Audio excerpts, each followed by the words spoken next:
Let me respectfully remind you, life and death are of supreme importance. Time swiftly passes by, and opportunity is lost. Each of us should strive to awaken.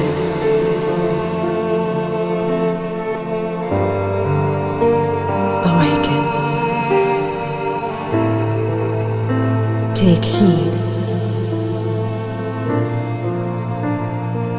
Do not squander your life.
Humanity has descended deep into the material realm, putting its roots into the mental and physical layers of our being.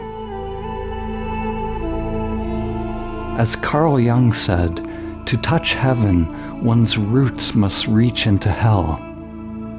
Out of the furnace of Babylon comes transformation, transfiguration, and new human potential.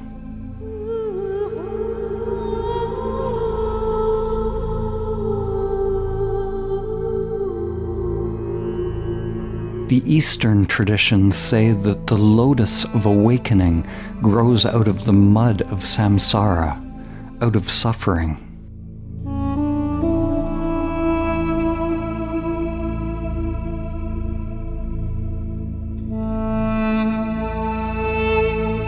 Christianity describes the fall in the Garden of Eden. In esoteric terms, this is the creation of a sense of individual self, or personal will that is separate from God's will. Along with this separate self is the coming into being of an external world of thought, the world of form that seems separate from this limited self. The character, or the ego, is made of patterns of pursuing or wanting things in that external, thought-projected world. The external things that we crave are the fruits of the tree of knowledge of good and evil, or the tree of duality.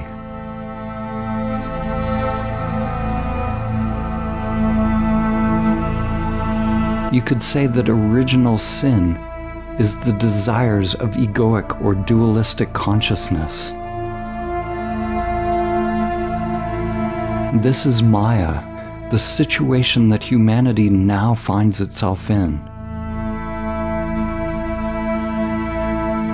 Going after the external fruit means to miss the mark, to miss the now. Historically, there have been occasional rare awakenings, rare flowerings of human consciousness. The saints, the yogis, sages, and wisdom keepers.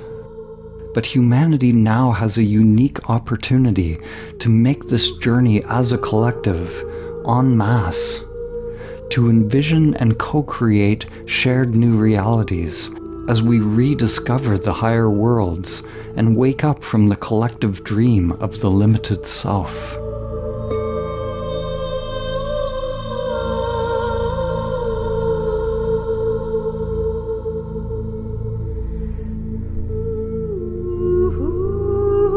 Most humans are currently living almost entirely identified with the gross physical and mental layers of their being, not even aware that the higher levels exist. Most people do not know or suspect that there are spiritual capacities latent within the self-structure, waiting to be activated.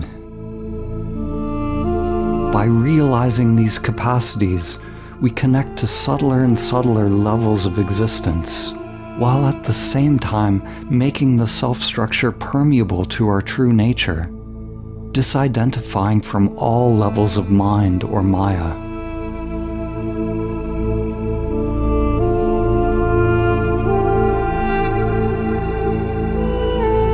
If we examine the spiritual traditions that have existed throughout history, we find that the great sages, mystics, and seers describe a continuum of existence.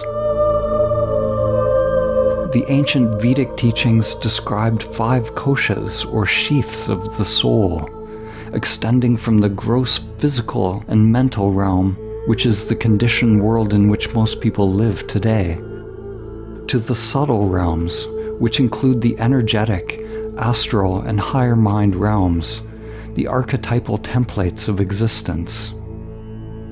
And finally to the causal realm, where there's no thought or sensation, the realization of primordial awareness, the awakening of God consciousness within the soul, dispels the illusion of all of these realms, all layers of Maya.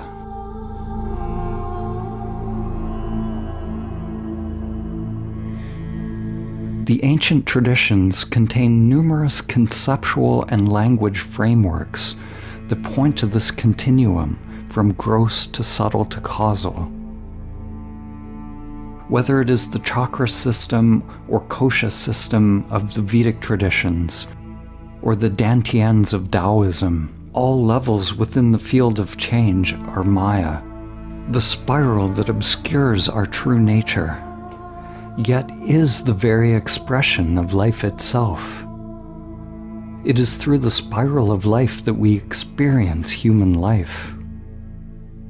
When all levels of Maya are realized to be empty of self, what is possible is an unfathomable non-duality or mystical union beyond all language, which includes yet transcends all of the other levels.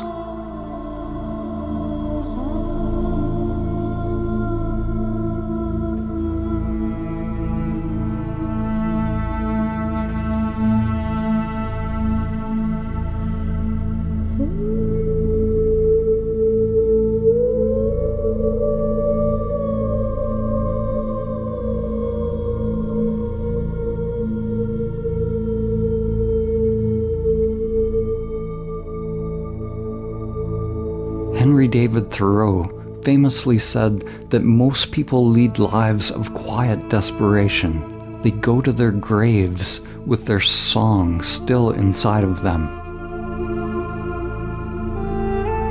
Their desperation comes from an endless searching outside of themselves, the pursuit of things, money, power, relationships, approval from others.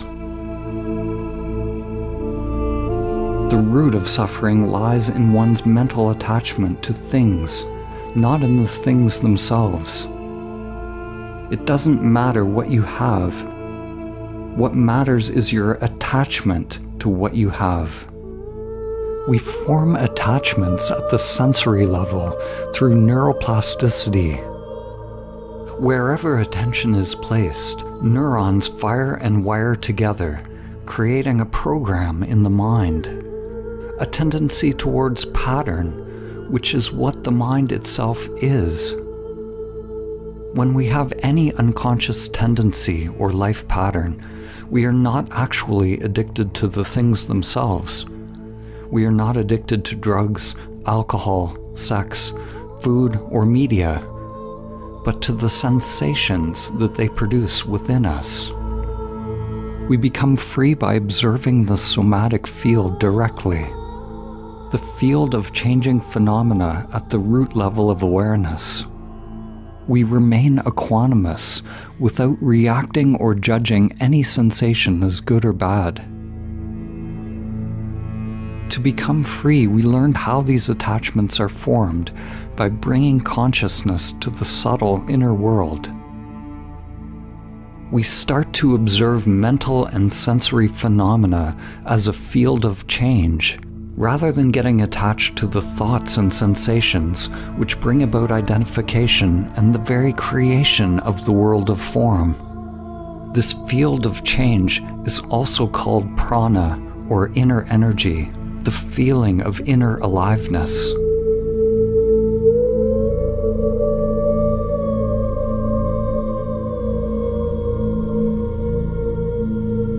The shift to a new earth is a shift out of materialism. What we are witnessing is a release of the old paradigms and the pathological egoic agenda to endlessly acquire more.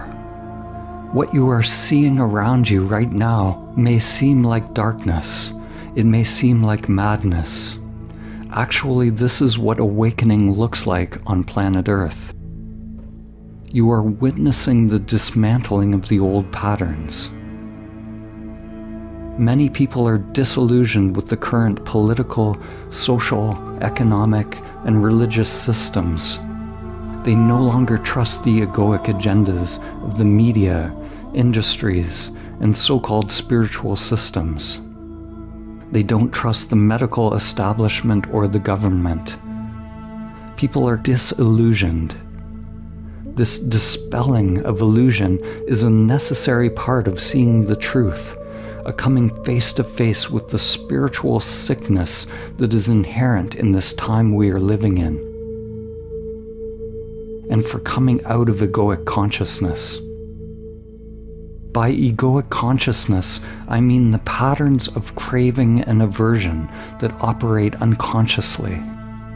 The collective samskaras, or conditioned patterns, which create the conditions of Maya, the identification with our characters, or with social groups, or anything we define ourselves by, with the various personas and archetypes we are playing out in this lifetime.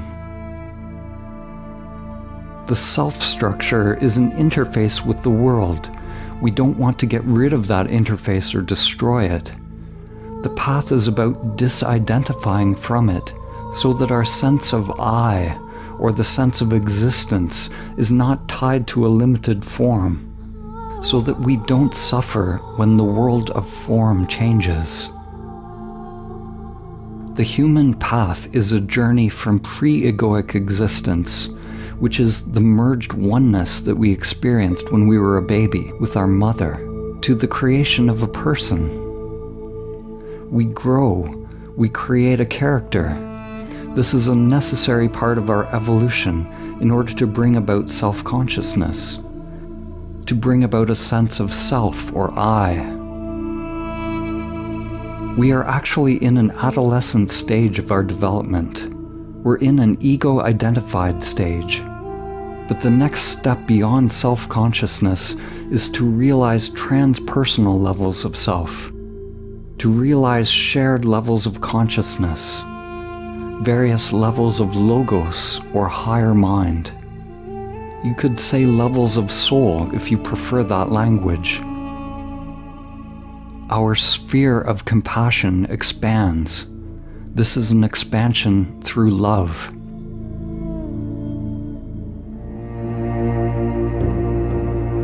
From the perspective of the old pattern, the egoic consciousness, this dismantling is something fearful. There's going to be confusion and pain if you're clinging to the old patterns. Those awakening will actually be perceived as a threat. Awakening will be seen as a crisis because it is the dismantling of what is known. Right now we are like caterpillars in the cocoon as it undergoes metamorphosis. There's a point in the transformation where the caterpillar is neither a caterpillar nor a butterfly. At this point, to the one undergoing the metamorphosis, the old self, it may seem that all is lost, but it's merely part of the process.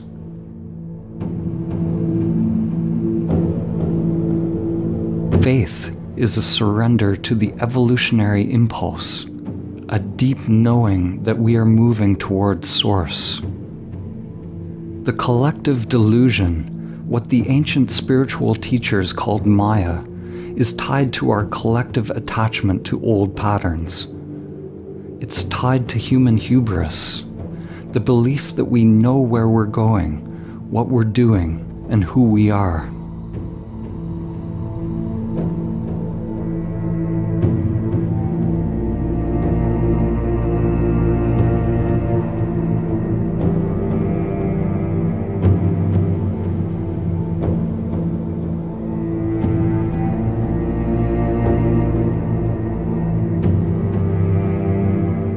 The French painter Paul Gauguin is famous for a painting which he entitled, "Where do we come from? What are we? And where are we going?" These three questions require a humility. To find out what we are, to find out the truth, we first have to acknowledge that we don't have the truth.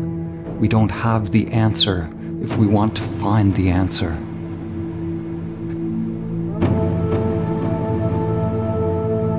There must be a genuine willingness to explore and to look at ourselves.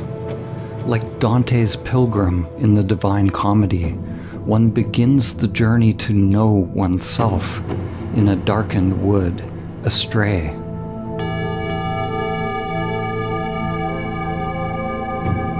Recognizing that we are lost.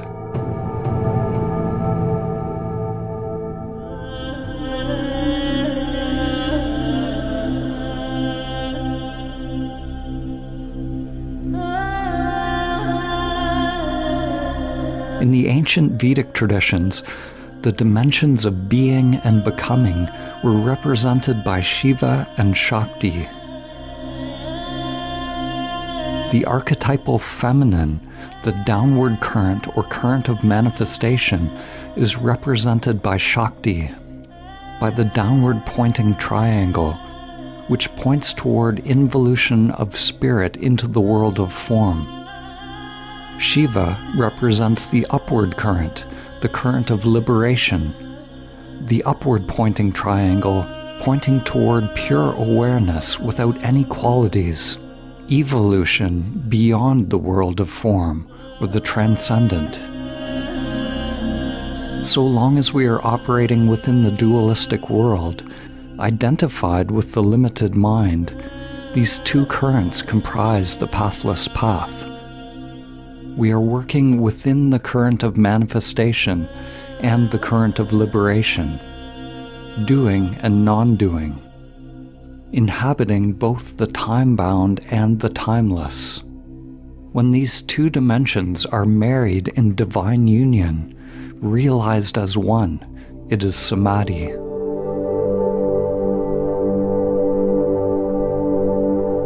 When in union, they represent the balance and coexistence of these two dimensions, like the Star of David or the Anahata symbol, which is the ancient symbol representing the spiritual heart, the unstruck sound, the transcendent source of the primordial Om that is dancing the universe into being.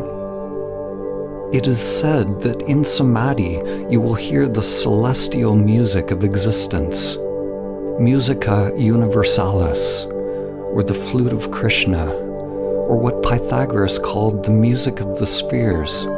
Of course, these are all metaphors for something that awakens within the depths of your being, something beyond the limited mind and senses.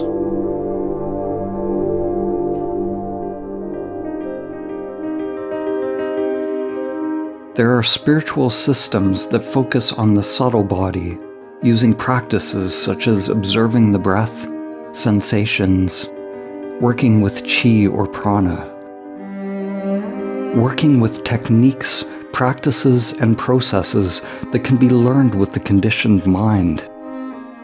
Everything that directly employs and engages the limited mind in order to realize Samadhi is part of the via positiva. This is what we call the Shakti path. And there are spiritual systems which are about transcending the manifested world, which we call the Shiva path, or the via negativa. We come to realize that which we are beyond name and form, by letting go of all that we are not.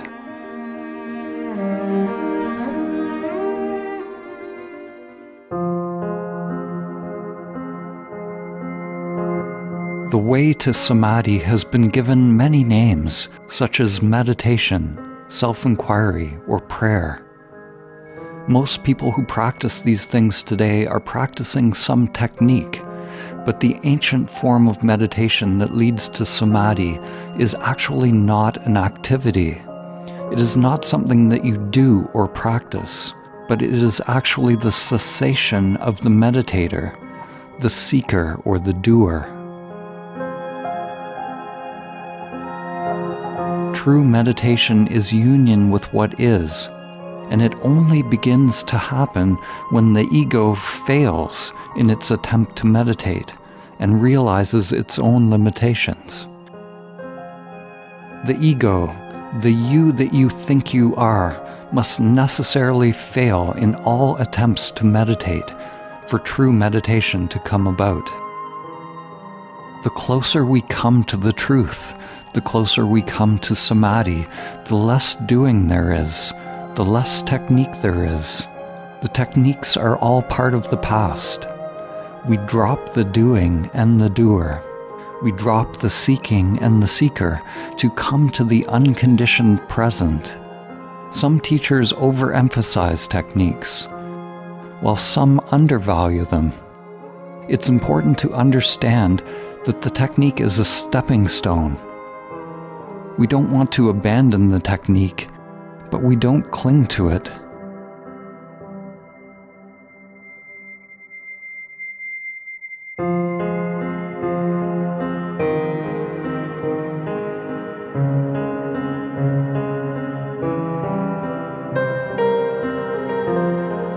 The time-tested way to realize Samadhi is through long periods of spiritual practice. Whether you call that practice meditation, self-inquiry, or prayer, there is a truth that one has to awaken to.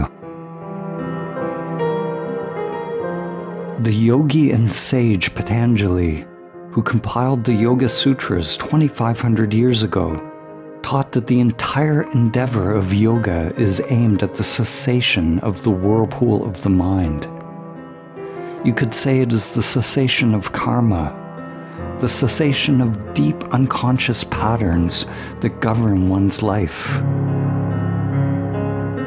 These conditioned patterns were called the vrittis in Sanskrit. Likewise, the Zen master Dogen said that meditation is the dropping off of mind and body. In Buddhism, it is nirvana or nirodha. It's the cessation of the fluctuations of the limited egoic mind, which bring about the identification with a limited sense of self. In Christianity, we find the same perennial teaching, but expressed through a very different metaphor, using the language that was common at that time in history.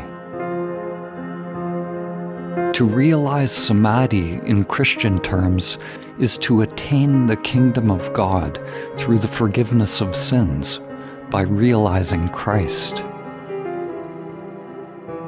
The word sin in Hebrew means literally to miss the mark.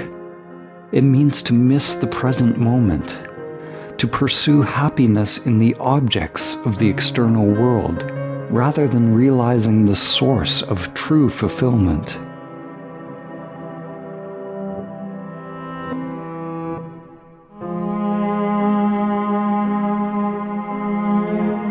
To come into the now, to the present moment, is to learn to surrender the preferences of the conditioned mind, to burn up opposing states by remaining non-reactive to anything that is appearing within the field of change. To meditate is to burn up the conditioned self, or you could say to free energy from the conditioned self. This truth is found in the Gospel of Thomas, which says, "If you bring forth what is within you, what you bring forth will save you. If you do not bring forth what is within you, what you do not bring forth will destroy you."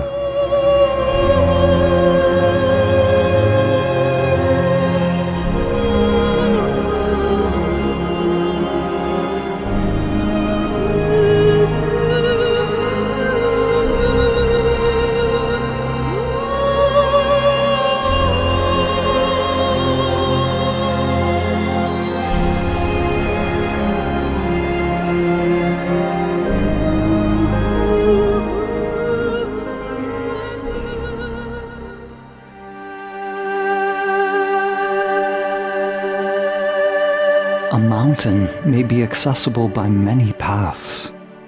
One can go straight towards the summit, or sometimes it may be better to take a spiral route. But at the summit, the view is always the same, no matter which path you take.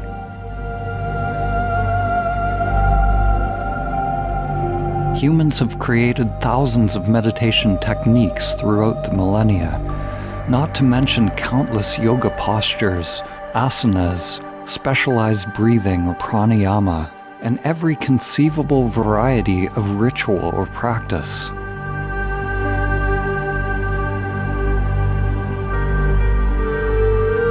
If meditation is simply a cessation or a stopping, if it's simply coming to stillness, then why do we need so many techniques to achieve it? Why can't we just sit and wait for our mud to settle, as they teach in Zen?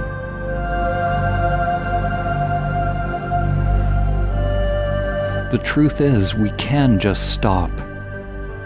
We can surrender the activities of our character. However, as Einstein said, although reality is merely an illusion, it is a persistent one.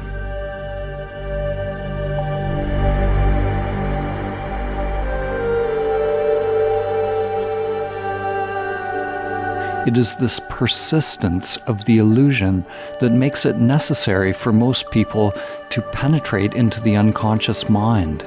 To stay awake, we have to purify the avatar of its samskaras, of its karma or its programming, so that the unconscious aspects of self are no longer driving the show. When I say purify, I don't mean that the avatar is somehow bad or negative. I simply mean that it is possible to disidentify a sense of self from it, and the disidentification process is what we call purification or cleaning. I'm cleaning myself of myself. Our sadhana is to unite all aspects of ourself so that we are not divided. We penetrate into the unconscious by creating conditions of no escape for the ego.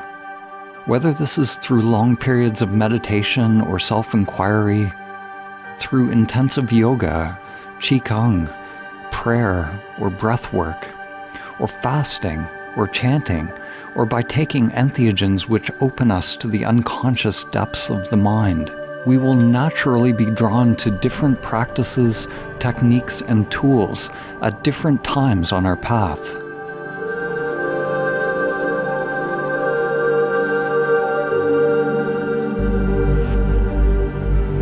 Whatever the practice or technique is, the purification will happen as long as we are cultivating presence and equanimity, being here in the now, as well as surrendered to what is.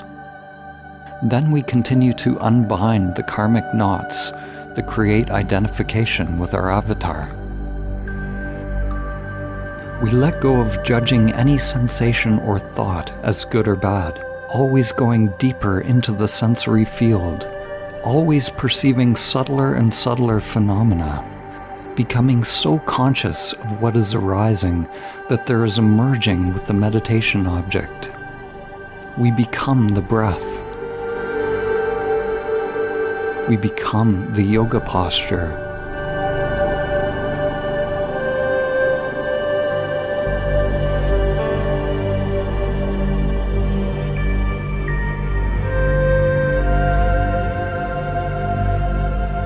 We become the chant. We become the avatar.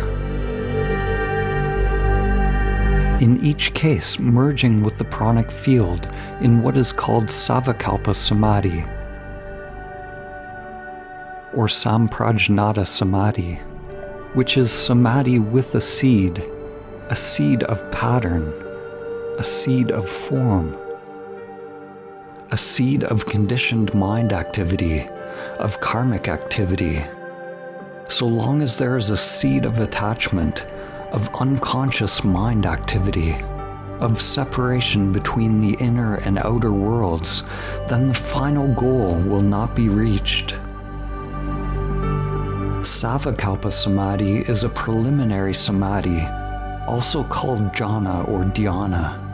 It is a burning up of karma within the self-structure, an energetic preparation of the vessel for the awakening of one's true nature, which is realized through non-doing, through a cessation of mind activity.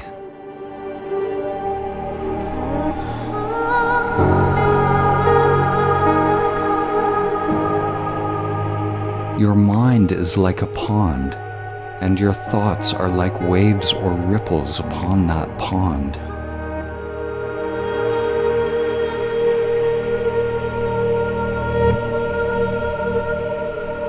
To make a pond become still, what can you do?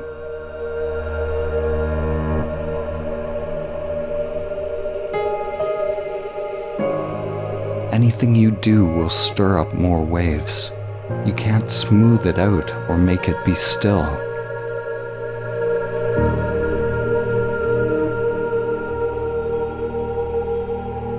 The pond only comes to stillness when you have let go of all effort, all striving, all movement. Realizing the natural state is not something that you do. It is a recognition of what you are beyond the movement of the mind and senses. Who is moving the mind? Recognize who is choosing. It is only the mind itself that chooses. It is only the mind itself that moves.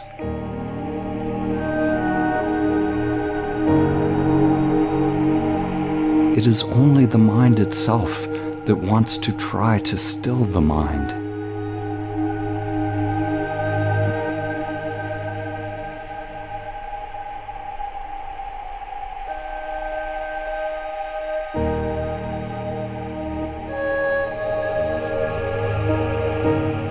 Upon hearing these words, the limited mind will likely be disoriented, wondering, what do I do? Just allow that disorientation. Become aware of the true self. Become aware of awareness, conscious of consciousness.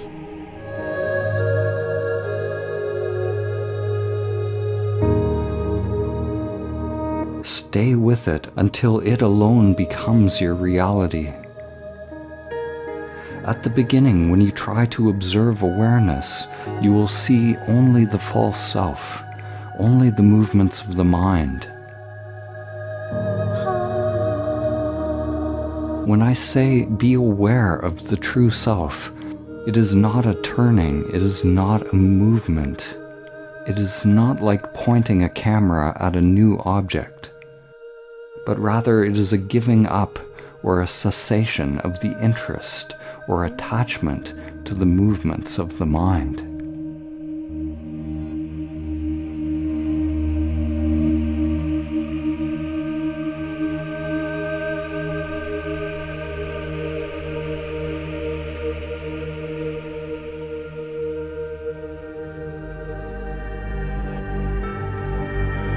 There are two main knots that bind us into identification with the false self. The body wants comfort, and the mind wants to know. The body is attached to sensations of pleasure and avoidance of pain. All sadhana or spiritual practice that leads to samadhi fundamentally involves two things. First, letting go of the duality of comfort and discomfort, and second, entering into a don't-know mind. Deep inner surrender, energetic surrender, and being thoughtlessly present, choicelessly aware.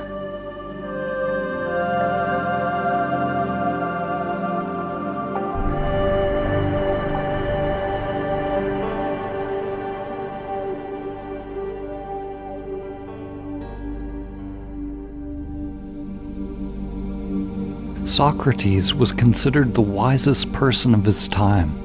He's famous for the maxim, "I only know that I don't know." This is the Socratic paradox. Adopting a don't-know mind, a not-knowing mind, is the gateway to samadhi.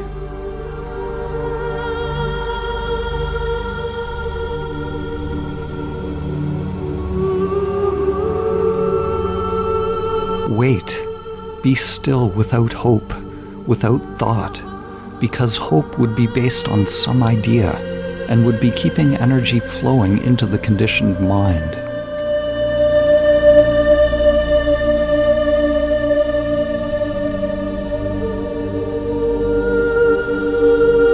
T.S. Eliot wrote, "I said to my soul, be still and wait without hope, for hope would be hope for the wrong thing. Wait without thought, for you are not ready for thought."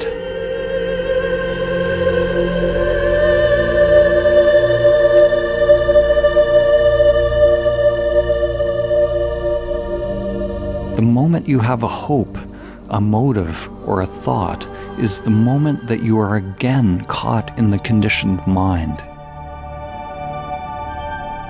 In the Divine Comedy, Dante wrote of an inscription at the entrance to hell.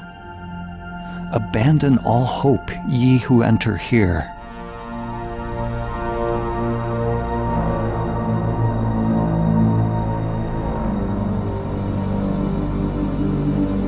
It is actually a very practical instruction. It would make a great reminder if it were posted on the doorway of every meditation center, ashram, church, or temple. Whatever your hope is, it is based on past conditioning.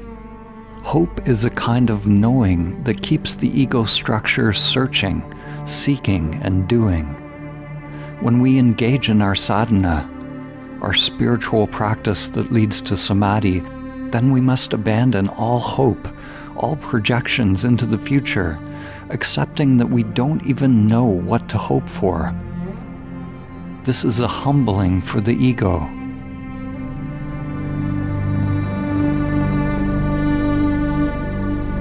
When we abandon hope, we also abandon fear.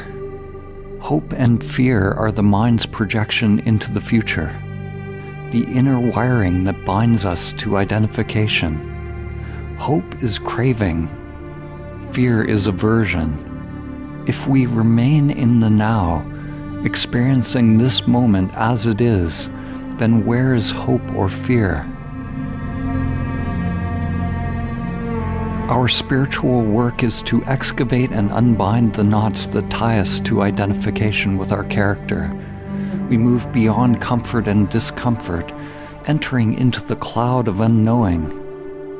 We can do this both through formal practices and in day-to-day life. To meditate, to know yourself, is to burn in the now.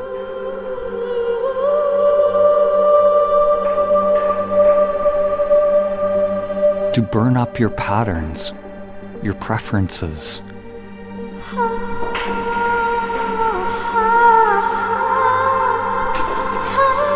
And it is not something separate from your life.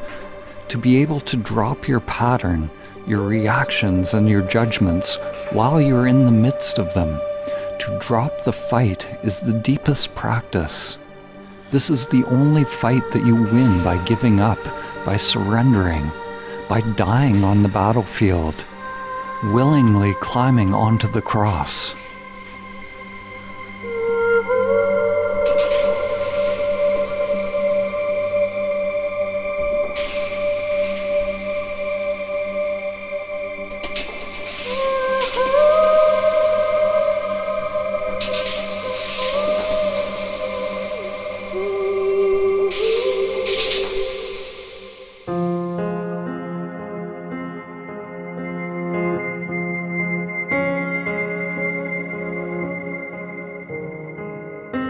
Some people are ready for the highest teachings on meditation and self-inquiry, the simple and clear truth. They will hear the Dharma and will understand immediately. These people are like wood that has been well seasoned, and they are ready to burn themselves up. They just need the spark. Other people seem to require more preparation. They're like wet wood, and they need some time to dry out before they ignite. They need techniques, practices to loosen the bonds of the self-structure, to become free of samskaras. Or at least they believe that this is the case, and the belief makes it so. Practices and techniques are like stepping stones, like using a thorn to remove a thorn, or a pattern to remove a pattern. Spiritual practices such as reciting words, practicing a discipline, or anything learned is simply imitation. It's something repetitive and conditioned. Because all techniques are conditioned patterns within the mind, the practice itself will never lead beyond the mind, to Samadhi.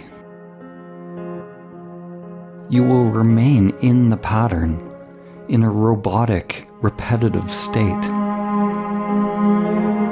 One must hold on to the technique loosely, allowing inner energy to flow freely. When you become absorbed in inner energy, then the conditioned doing is dropped.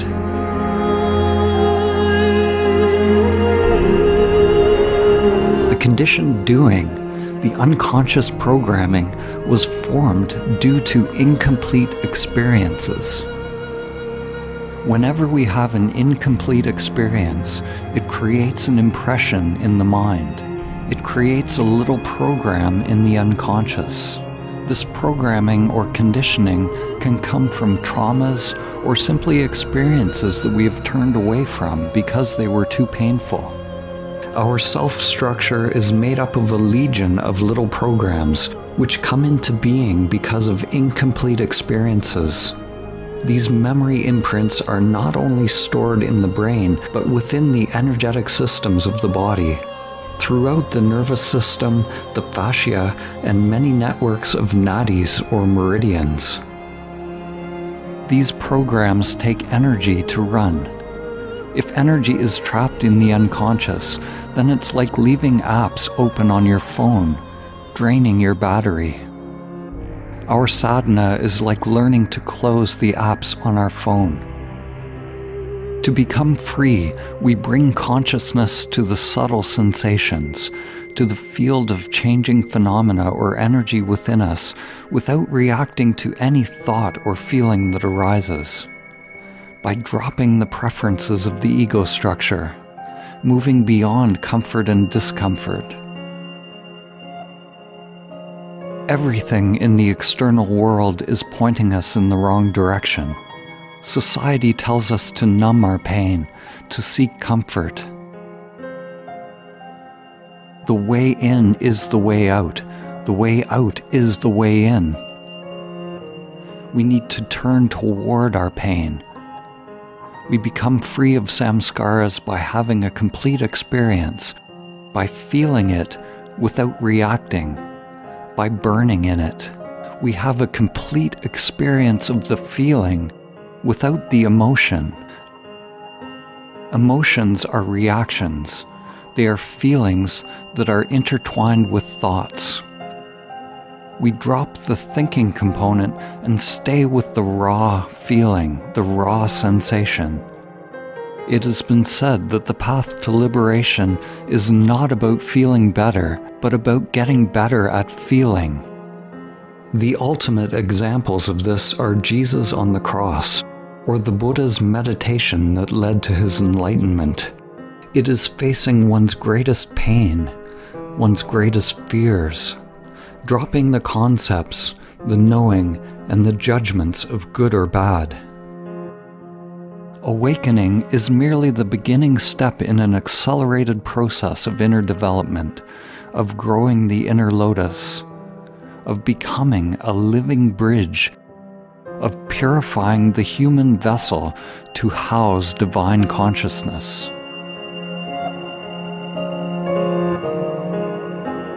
Energy is like the Rosetta Stone for spiritual practices. If you understand how energy works, you understand the usefulness of the practice. Every technique or practice is interrupting the pattern of you. You are using a conditioned pattern to interrupt conditioned patterns. You must be willing to let go of the technique once it has served its purpose. Otherwise, you will just create an identity around it and a new spiritualized self-structure.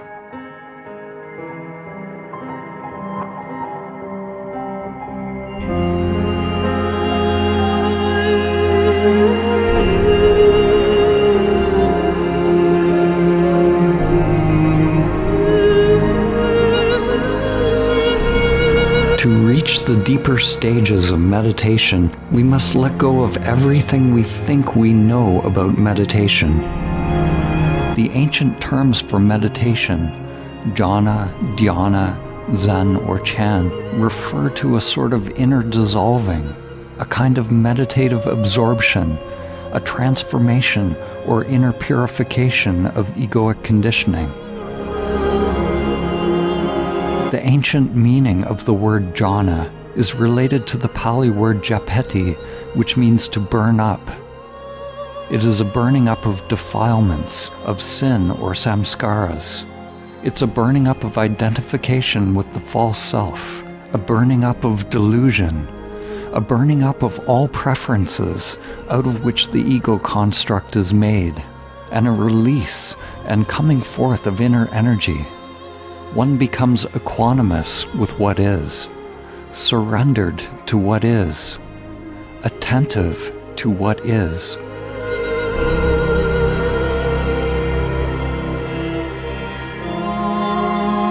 Awakening to our true nature can happen gradually through these stages of jhana, as the identification with various processes of conditioned mind is dropped, or awakening can happen instantly. This is called satori in Zen.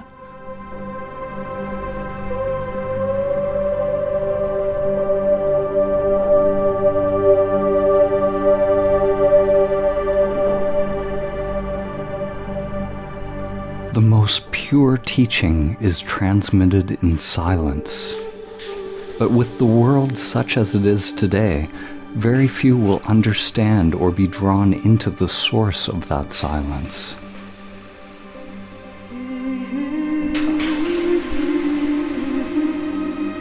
There's a famous teaching by Gautama Buddha called the Flower Sermon.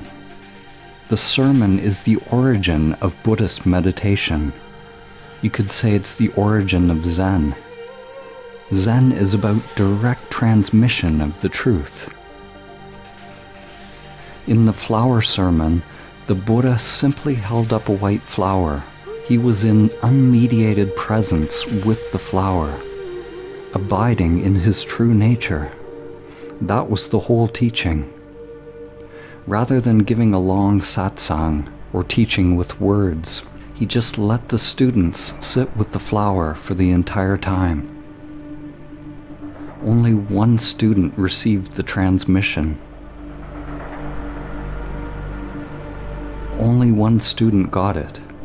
To receive such a subtle transmission requires a subtle mind. The greatest truth is transmitted in silence. How can we receive this transmission of Buddha mind? How can we receive what we already have, what we already are? Primordial awareness is everywhere when we have eyes to see, and nowhere in particular. Upon awakening, the truth is so simple to see that you don't need the mind.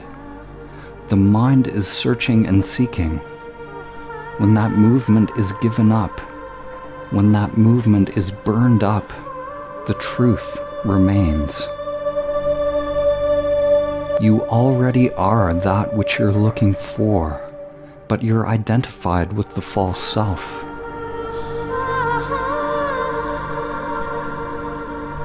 Notice the flower, and notice who or what is observing the flower. What is separating the observer and the observed? Meditation, or jhana, is to be present here and now without the mediation of images in the mind, ideas and concepts. If awareness is absolutely present so that there is no more knowing, even in the unconscious, then there's no more observer and observed. There's no more relationship between you and anything. There's no more flower and separate observer. It is only the limited mind that sees things. The activity of the limited mind is the creation of things. The creation of the experience of time and space. The creation of duality, of experience and experiencer. It is possible to wake up here and now to a profound dimension of stillness beyond the mind. Not pushing away the mind, but letting it be exactly as it is, yet not getting caught in the mind.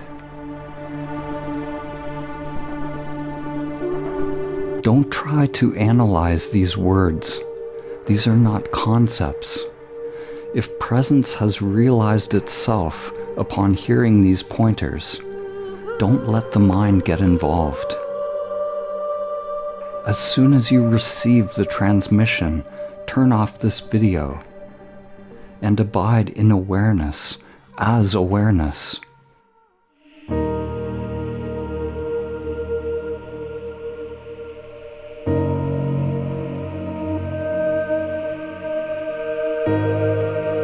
Silence is the greatest teaching, the purest teaching.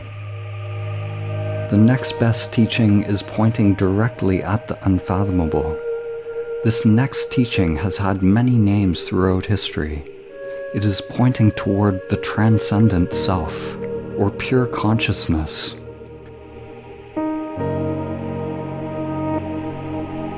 In Buddhism, it is called Prajna Paramita, which means the ultimate knowledge or perfect wisdom.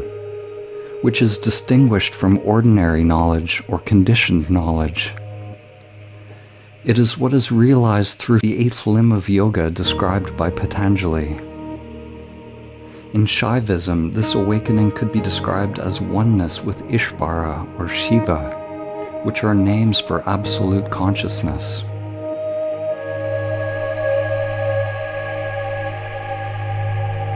In Western mystical traditions, the terms henosis or apophaticism have been used to refer to union with the One. Plotinus said that the One transcends all beings, but is immanent within them.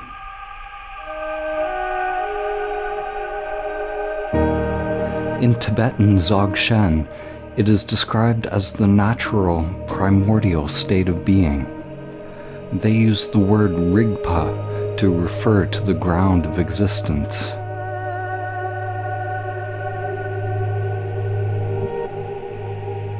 In Sufism, it is the secret of secrets realized through fana, which is annihilation, or learning to die before you die.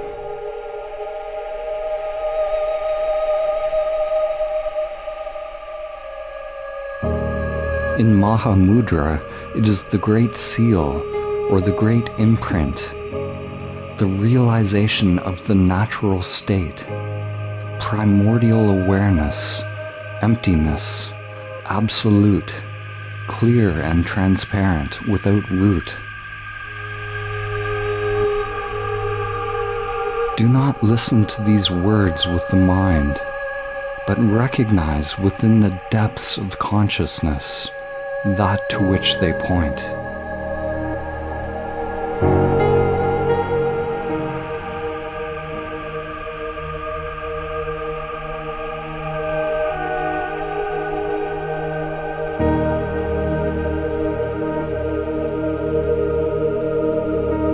The truth of who or what you are, the truth that transcends the limited mind, cannot be seen by means of the limited mind. The still point cannot be reached by means of movement. If you want to realize the still point beyond thinking, let go of all interest in thoughts and sensations, all preferences, all phenomena generated by the mind and senses, and rest in naked awareness.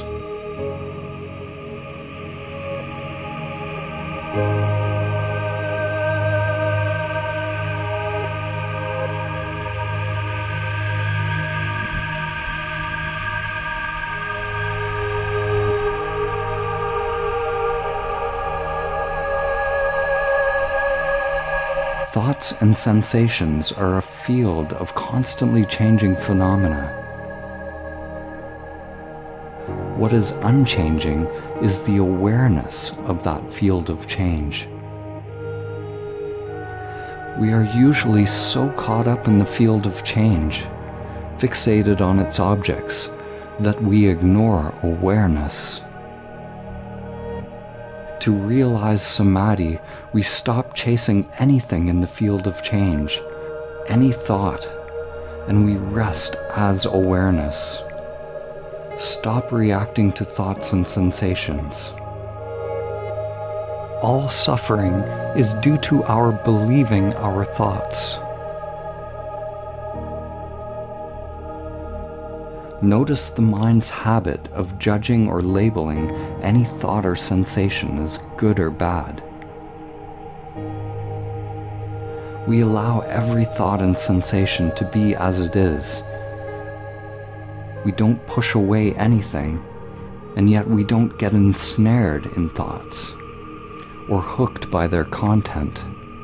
In this way, we approach the Absolute by the negative path, the via negativa. Whatever is arising, we realize not this, not that, not this, not that. Through the via negativa, one realizes everything that is arising is not you. You realize that you are nothing, the wisdom of no self. Through the via positiva, one realizes everything that is arising is you. This is love, an energetic connection or merging. Both truths exist simultaneously.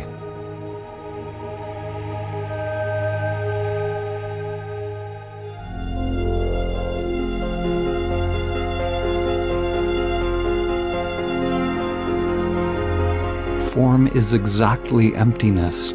Emptiness is exactly form.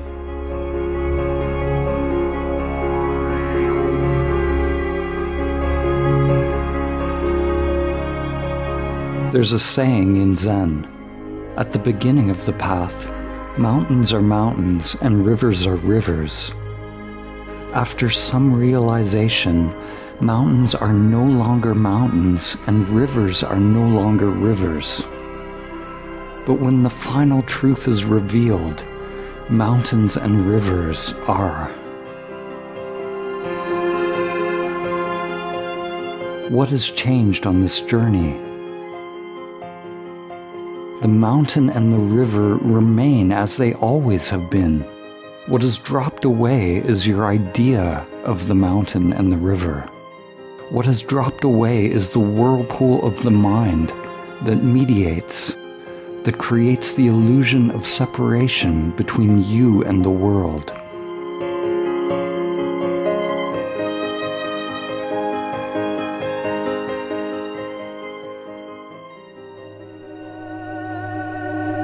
To realize Samadhi is not to achieve some extraordinary state, nor is it about staying in the ordinary state of mind.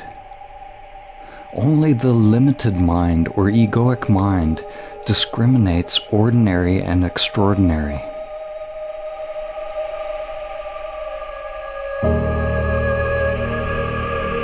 Turiya, the stateless state, sometimes called the fourth state, is non-dual reality. It is transcendent and immanent within. It is the ground of existence, the fountain of all truth. Your effort to achieve some state is a movement of the mind. To realize the ground of existence is not to transcend the physical and abide in the subtle realm or the causal realm. All of these dimensions of yourself exist simultaneously. Gross, subtle, and causal exist here and now. It is only the limited mind itself that creates the division.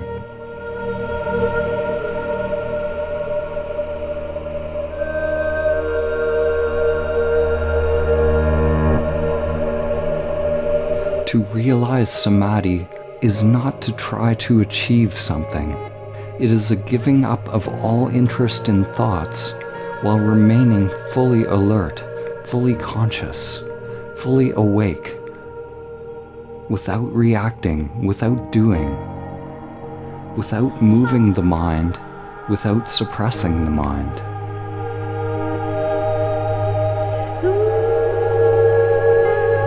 To be aware, to be fully attentive to what is happening, without the mediation of egoic conditioning, without concepts, without controlling, manipulating, or distortion, without the filtering of the limited mind. It is to be present without choosing.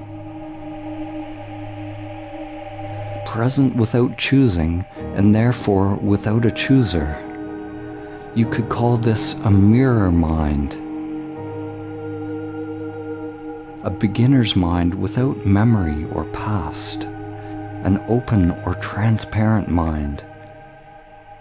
You make every moment new.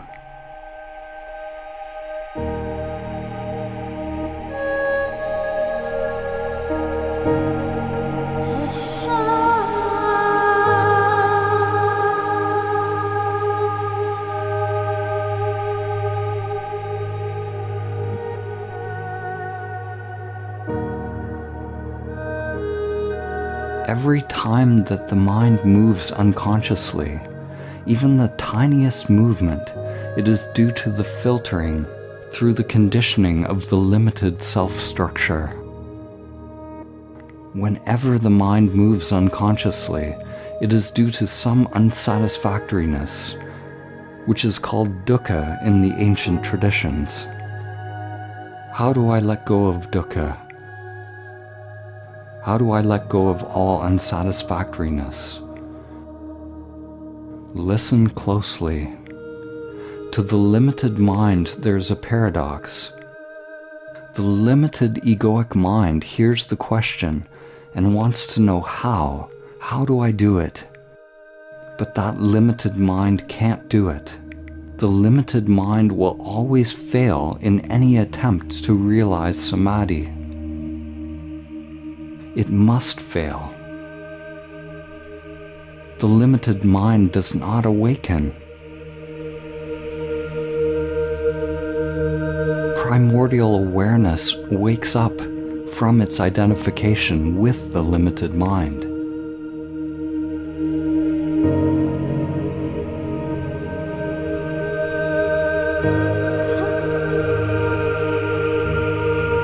The limited mind will always fail in any attempt to realize stillness, because the mind is movement.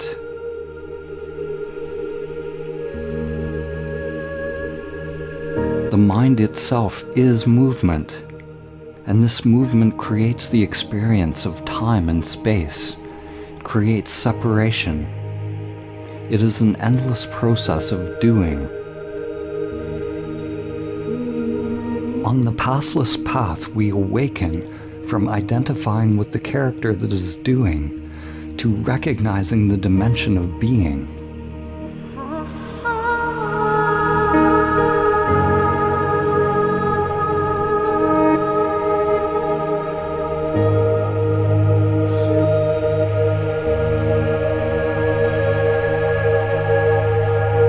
In Samadhi, the separation between doing and being drops away. The separation is simply another mind process.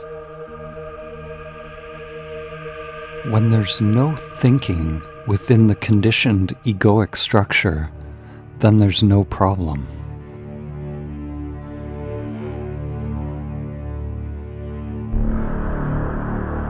The you that you think you are is a process, a constant movement of egoic thought, a collection of patterns and preferences. That you has to die. The pathological pattern of you has to end for Samadhi to be realized. Let that sink in.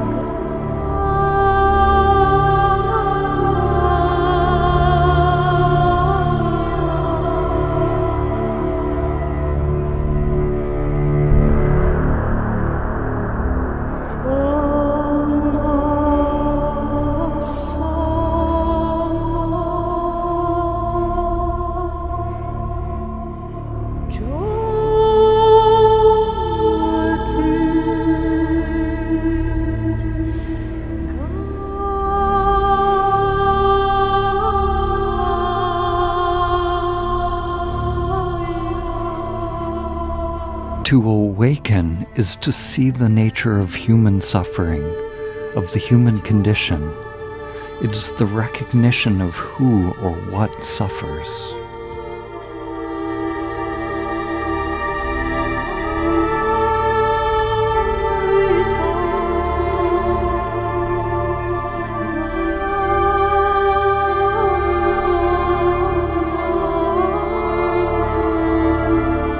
There's no technique for realizing primordial awareness, no process that can be learned, no formula that can be practiced. What I'm getting at can be received in an instant, in a flash. It is precisely the dropping of all formulas, all knowing and all doing, all egoic agendas that creates the optimal conditions for primordial consciousness to awaken.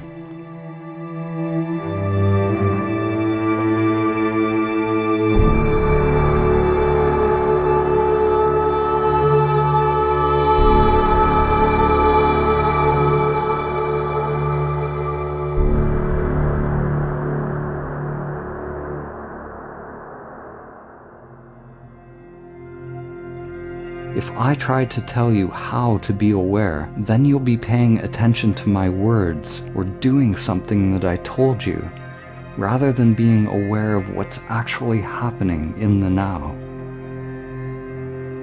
You have to become so conscious of what is, so intimate with existence, that there's no preference, no self or I in it.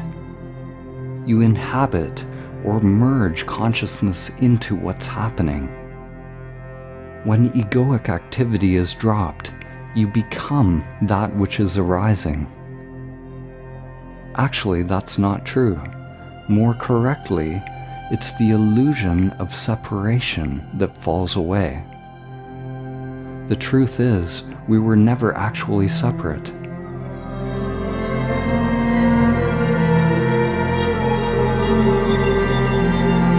Spiritual teachers have given the instruction to reach Samadhi. Be still and know. Be still and know the true self, primordial awareness beyond name and form. Be still and know that you are God, the true self, Buddha nature. What exactly do they mean? What is it that becomes still? Obviously, no one's physical body can become absolutely still, existing within time and space, because time-space itself is movement. Time-space is mind. The universe is big mind, or logos. The first Hermetic principle is that the all is mind. The universe is mental. If the universe is mind, and mind is movement, how can I be still and know? How can you be still on a globe, spinning 1,000 miles per hour around its axis, spinning 67,000 miles per hour around the sun, moving 500,000 miles per hour around the galaxy, and millions more through the universe? Your heart is beating, cells are moving inside, food digesting, the brain producing brain waves. Your blood is pumping, energy is moving. How can we be still? When the spiritual masters say, be still and know, they must be talking about something else, something beyond time and space, something beyond the physical and mental. What is meant by stillness is something that we have no word for in our modern language system. The Sanskrit language, the language of the yogis, has more precise terms which point to the non-dual. The term shunyata is often translated as voidness, stillness, or emptiness. Stillness is maybe the closest English word, but it is inadequate to describe something that is not of this dualistic world. What is actually realized is the primordial consciousness, which is beyond stillness and movement, beyond time. It is eternal, the ground of your being, the essential nature of reality that does not change. Actually, it is beyond change and the changeless. When our true nature is realized, it becomes obvious that silence and noise are a duality created by the mind. Stillness and movement are a duality created by the mind.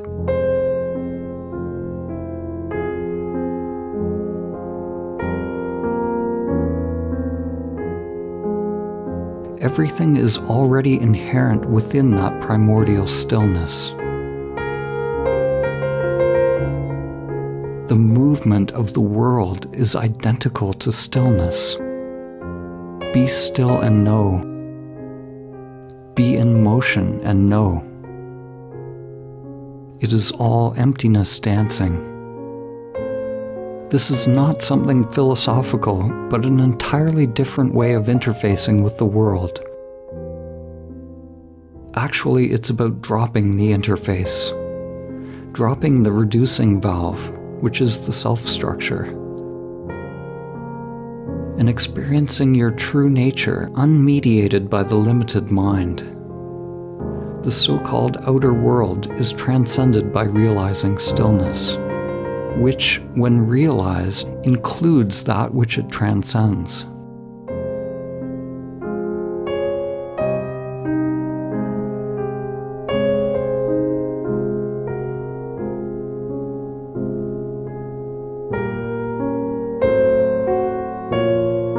If you think you understand Samadhi after watching this film, then you've missed what's being said. It would be like mistaking the menu for the meal. To taste the truth takes a true willingness to see the patterns of the self-structure that you refer to as you. It requires a deep excavation, deep surgery on the mind and freeing of samskaras, a deep dismantling, a deep humbling of the self-structure. To realize Samadhi, one surrenders to the soul's longing for union. You must want to realize the one source more than anything in the matrix of the mind, more than anything in the external world. External pursuits will seem hollow and meaningless. True meditation, true self-inquiry is coming into the now, where everything is experienced, everything is revealed, everything arises and passes away within a field of equanimity and love. Until the eternal is realized, one must work patiently and persistently, wholeheartedly, with humility, burning up your patterns, your preferences, your conditioning. One can't make awakening happen using the conditioned mind. It happens seemingly by accident. But by practicing presence, it makes us accident-prone.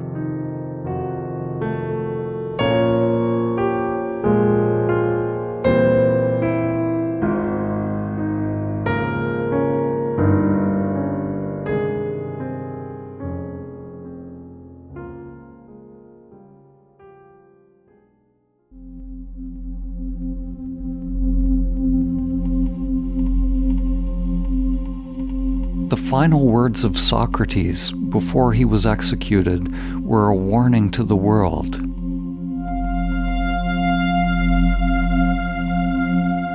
He said, "We owe a great debt to Asclepius. Pay it and don't forget." Asclepius was the god of healing, and you may be familiar with the Asclepius staff, which is a rod entwined with a serpent. It represents healing energy, inner energy that is alive, free from conditioning, free to move of its own intelligence, as opposed to the energy of the dualistic mind. In the early centuries BCE, the Asclepius symbol was emblazoned on some of the first money coins mass-produced in ancient Greece and Rome, and it has morphed into what we call the dollar sign today. It is an ancient reminder hidden in plain view, a reminder that an exchange of money is an exchange of energy. Christ consciousness or Buddha nature is supported by the feminine principle, by Great Mother, by the Nagas, the serpent wisdom. This wisdom teaches us to purify the inner temple, to purify ourselves of ego. The feminine principle has had countless names throughout history. Gaia, Shakti, Sophia, Logos, Mahalakshmi, Parvati, Durga, Isis, Mary, the spiral of life. This living energy of the higher mind is the innate intelligence of the universe. This nature wisdom has been systematically suppressed, demonized, exploited, and controlled throughout the last millennia. In order to free energy from the unconscious definitions that we hold, we must unbind the knots that create identification with the ego structure. Letting go of grasping at comfort, letting go of knowing. Right now, at this time in history, at this time within yourself, the debt that Socrates is speaking of is coming due, both individually and collectively. There is only one currency with which you can pay this debt. You must pay with yourself.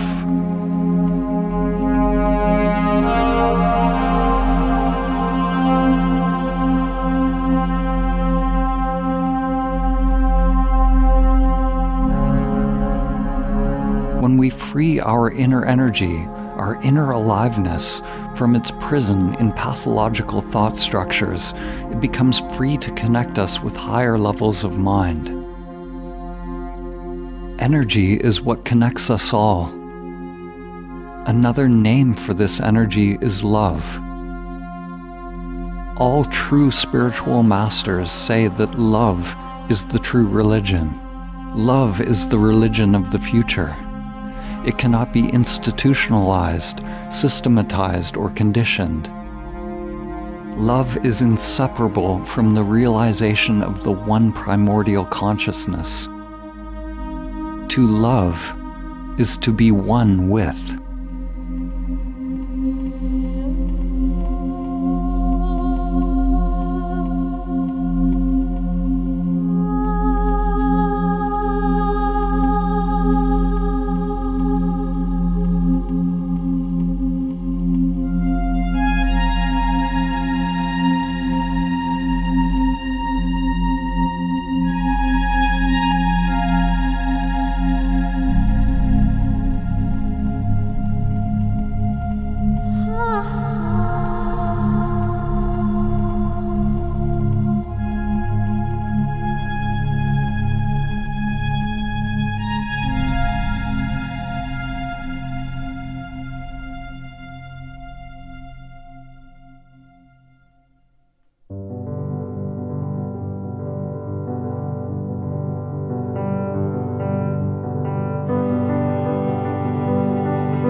The breeze at dawn has secrets to tell you. Don't go back to sleep. You must ask for what you really want. Don't go back to sleep. People are going back and forth across the door sill where the two worlds touch. The door is round and open. Don't go back to sleep.